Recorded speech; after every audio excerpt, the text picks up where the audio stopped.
ఒక 2 days ముందు మేము అనుకున్నాం ఈ కార్తీక పౌర్ణమి ట్రై చేద్దాము అనేసి.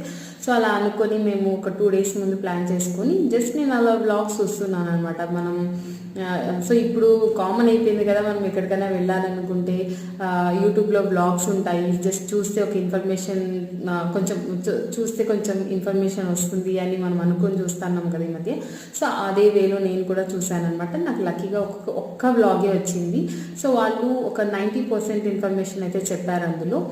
సో ఆ ఇన్ఫర్మేషన్తోనే మేము కార్తీక పౌర్ణమి రోజు మార్నింగే స్టార్ట్ అయిపోయాము. మా ప్లేస్ నుంచి అక్కడికి 200 kilometers అనమాట.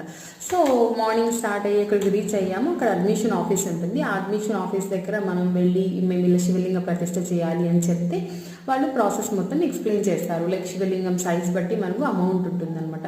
సో మేము బేసిక్ సైజ్ అంటే మోర్ దాన్ అరౌండ్ 1 feet కొంచెం ఎక్కువ ఉండొచ్చు. సో అది 8,000 చెప్పారు. దాని తర్వాత 9,000, దాని తర్వాత 30